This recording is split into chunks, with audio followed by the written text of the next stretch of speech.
Greetings and welcome back to Room 303. We are in lecture number 4 in our discussions of Gibran's The Prophet.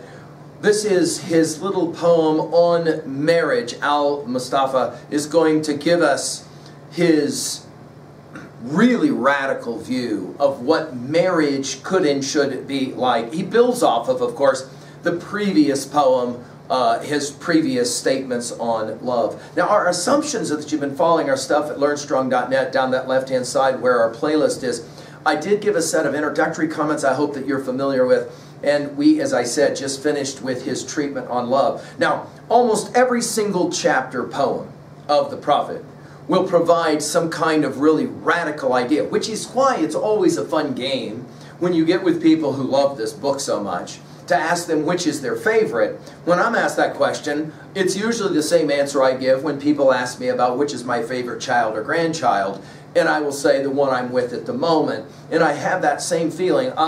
This, for example, chapter on marriage is a compelling chapter, especially when you place this chapter in the history of the world and the understandings of what marriage has traditionally been.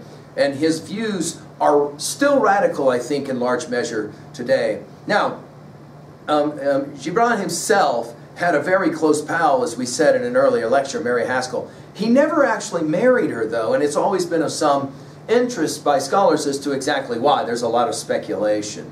In some ways, this may be one of the most radical chapters of the prophet, and we'll talk about why, because he argues that marriage, as opposed to being some form of possession or bondage, must be in fact the grounds for freedom. So we're going to enjoy that. I want you to notice the metaphors of food and drink in this brief poem. And I want you to notice the metaphors of temples and trees.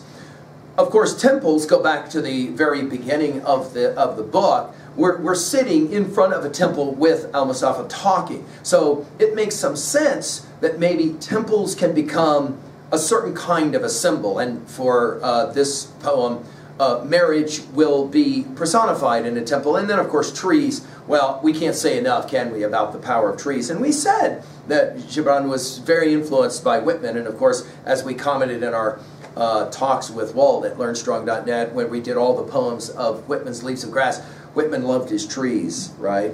Let's just enjoy now this passage on marriage. Then Altrima spoke again and said, "What of marriage, master?" And he answered, saying, "You were born together, and together you shall be forevermore." Now, many have made observations that the previous chapter and this chapter go together rather nicely with Plato's Symposium, obviously his treatment on love and the like. The argument here is that marriage should be understood as a rebirth, a renaissance of a kind. He says, "You shall be together when the white wings of death scatter your days." This immediately makes us think of John Donne's valediction forbidding mourning. We've given full lectures at LearnStrong.net. We'll let you run it to ground. I love his use of the word scattered here as well. In other words, true marriage will defy death, will defy personal death, right? You shall be together even in the silent memory of God. These are those little phrases that Gibran creates that many of us will learn at our youth and then remember for the rest of our life, the silent memory of God. But, and he always does this, notice he loves this word but let there be spaces in your togetherness. Now, this is the significant moment in this poem, because he's going to take the traditional understanding of marriage and he's going to turn it on its ear.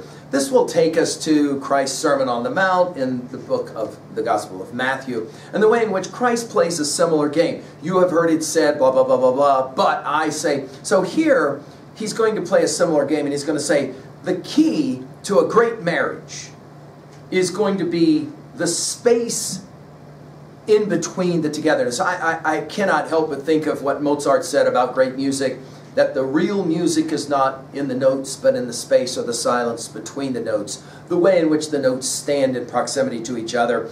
Gibran would have said that's a perfect exemplar of marriage, and we'll get to music in a second.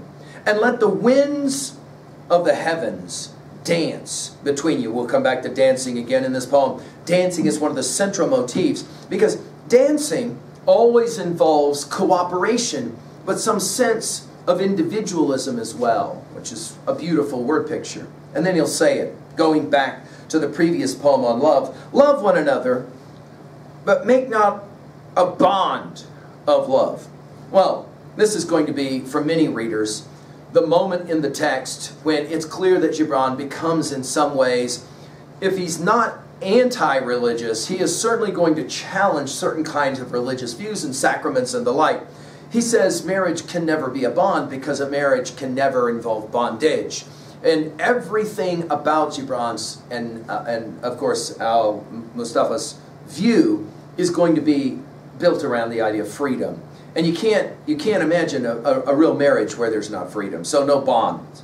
Let it rather be not a bond, but a moving sea between the shores of your souls. It's a beautiful word picture. And of course, this is the evolutionary view of marriage, the idea that when people come together to be together in this thing we call marriage, it should be always evolving, it should always be moving. He says, fill each other's cup. Now notice the referencing to eat and drink. Fill each other's cup, but drink not from one cup. It's a brilliant insight. It says, if you are going to have a healthy marriage, that marriage has to be built on a certain respect of individuality, of course, and then out of that flows the unity. Give one another of your bread, but eat not from the same loaf. It's a wonderful line. Sing and dance together. We're back to dancing. And be joyous, but let each one of you be alone. This is, of course, one more of these examples of the paradox. Certainly we have to be together, but we very much have to be alone. Even as the strings, now we're going to get to the musical reference, as the strings of a lute are alone, though they quiver with the same music. I've often thought that Gibran has spent a lot of time thinking about his verbs. Here, this word quiver, the idea of vibration, it's a perfect word for what he's trying to argue. Think of it. Each one of the strings of a lute or, of course, guitar, in and of themselves will produce a tone, but when you put them together, they produce music.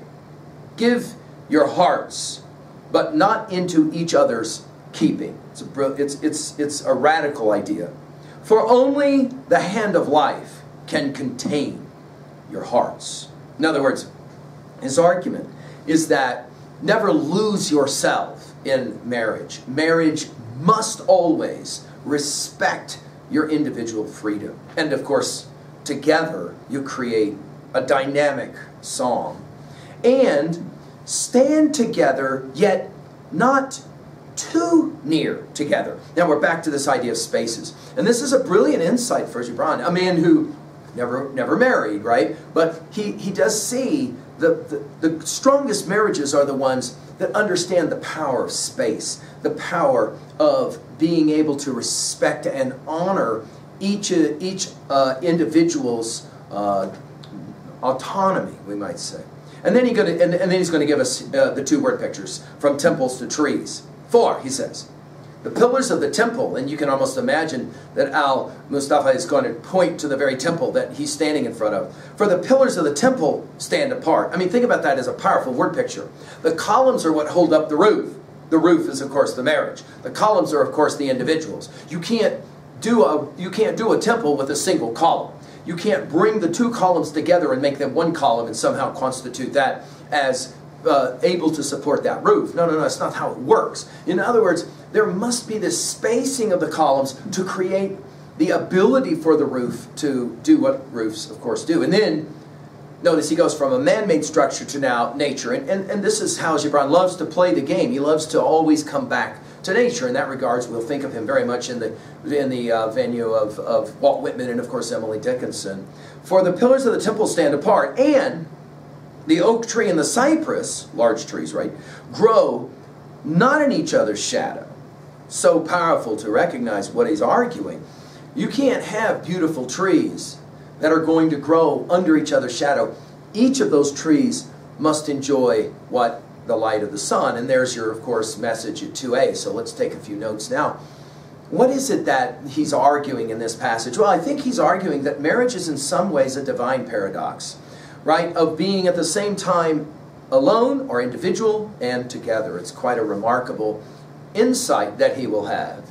At 2b, well, I love the power of his word pictures, from temples to trees. At 3a, think of Shakespeare's sonnet 116, let me not to the marriage of true minds admit impediments. We played the same game in our last study with his on love passage, and we mentioned John Donne's valediction forbidding mourning. And the way in which he argues at the end of that, we've given full lectures, of course, on both of these poems at learnstrong.net. Think about in valediction forbidding mourning, the way he uses that compass, and he says about that compass, well, is it one or is it two? Well, you know, the legs of the compass have got to separate, and one of those has got to stay, and the other of those has got to take that journey, as he calls it, to create the circle. But sooner or later, you're back together as the two legs of the compass. Of course, you were never actually apart because you were unified in the bond of love, right, as we might say it.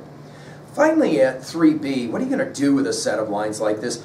Do you think, actually, that this kind of view of marriage and, in fact, living out this idea of marriage is possible? Do you think that it is? And can any marriages come to mind for you that would maybe represent what Gibran is challenging us to consider? Thank you.